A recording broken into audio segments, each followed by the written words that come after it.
So, hello mga mare. Medyo matagal na din simula nung nag-last update tayo. So, eto na nga, ayun, nagtitrade pa rin naman po ako. May ilang mga services lamang yung tinanggal ko muna as of the moment. Pero kasi, medyo nakaka-stress sila i-process. So, ayun, still, meron pa rin tayong Ggibbs to cash.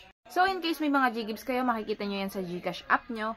Under Borrow, tignan nyo po yung Ggibbs. Meron din doon Gcredit ha, pero ibang video na muna yun. Tutok tayo sa Ggibbs. So, ayun. Kapag ang Ggibbs nakita nyo is not qualified pa kayo or nakalagay dun sorry, so meaning hindi pa yun pwede. Pataas lang kayo ng pataas ng mga credit score nyo, mga G-score nyo ha. Continue using lang Ggibbs.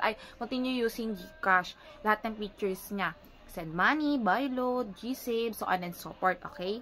Pero kung ikaw is pinag-a-activate na ni Ggibbs, so better activate mo na yan agad, di ba? Lagay mo lang yung mga information na hinihingi niya. Tapos after, lalabas na dyan yung pinaka-offer na ibibigay niya sa'yo. So, ayun, pwede mo yan ipa-convert into cash. Kung ayaw mo naman ipa-convert into cash, pwede mo yan ipang-grocery.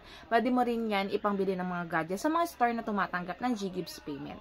Pero ayun nga, dahil tayo Pilipino, gusto natin ng cash, kailangan natin ng cash madalas, di ba? So, ayun, alam mo bang pwede i-convert yan into cash, di ba? Product loan siya, pero pwede siyang i-convert into Gcash. Hindi nga lang siya agad-agad na kaya mo, self-convert, sarili mo lang, withdraw mo lang, di ba katulad ng G-loan. Pero pwede yan i-convert into cash, paano? So, make sure meron kang offer, katulad niyaan, yung 50,000. Pero kahit hindi 50,000, na kahit yan is 3K, 5K, 4K, 10K, walang problema. Kahit pa yan is 100K, walang problema. As long as gusto mong kunin, at gusto mo ipa-convert into cash, at meron kang offer. So, again, paano? Ganito lamang. May message mo lang naman ako sa Facebook account ko. Ayan ang Facebook account ko. Anpilier Bajesli. 2.5k followers na siya as of the moment. Pero tumataas pa kasi yan. Kaya wag kayo mag-base sa followers. Kung ngayon binibidyo ko to 2.5 yan, baka sa susunod pag napanood niya na is 3k na yan, 5k ganun. So wag kayo mag-depend sa followers. So again, pag isa-search nyo kasi ako, may poster ako. Matagal-tagal na siya ginagaya niya yung account ko.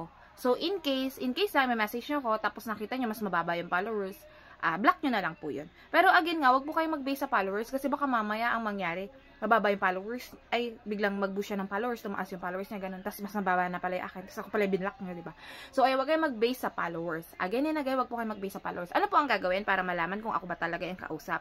Kasi in case na madali kayo ng poster, hindi naman ako yung mananagot. Kasi hindi naman ako yung katransact nyo, diba? So paano malalaman pag safe transaction at ako talaga yung magte-trade sa inyo at ako talaga yung makakausap nyo? So isa lang ang way. Makipag-video call po kayo. Before process po. Bago nyo i-release yung pera nyo, video call. Diba? Bawa, for last pay. Bago kayo mag-check out, video call.